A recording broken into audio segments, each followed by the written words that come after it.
A teenage girl was the one who died after a driver of a stolen truck she was in crashed during a police chase in Fort Worth.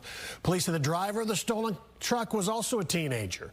There was also an innocent victim of the crash, a college student who was driving to an internship he was supposed to be at that day. He says he's grateful he was able to walk away from that wreck. Fox 4's David Centenary spoke to that driver and joins us live. David.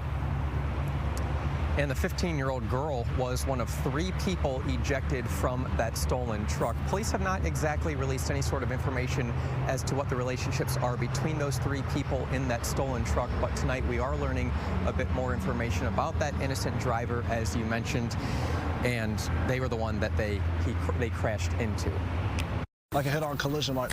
Brian Mingate was driving his Toyota Corolla when he was hit by a stolen pickup truck near the intersection of East Alta Mesa and Will Rogers Boulevard in Fort Worth Wednesday afternoon. I was just minding my business. Fort Worth police were chasing the driver of the stolen Ford Crew cab when it hit a pole, rolled over, and struck the front of Mingate's car, ripping off the fenders and hood. It was just too much to wrap around my head.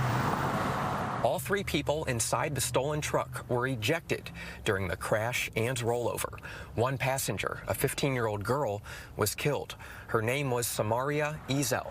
The driver of the stolen truck, who turned 17 years old last week, according to Fort Worth police, is still in a hospital. His name has not been released. Police have not made information available related to the 3rd person, but they say it's likely he will not face criminal charges. Police did not explain why. They also did not explain the connection between the 3 people in the pickup or how it was stolen, only that it originated outside of Fort Worth. Just thank God that he saved my life and everything. Mingate, a 24-year-old UT Arlington student, is thankful to have walked away from the crash. No internal bleeding or fractured bones or anything. It could have been way worse, right? Oh, yes, sir. It could have been way worse. During the crash, he says he believed he might not survive and thought of his loved ones. Like, tell my family how much I love them, tell my friends how much I love them.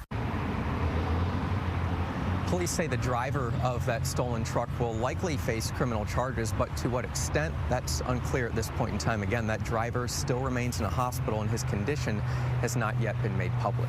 Steve, I'll send it back to you. Okay.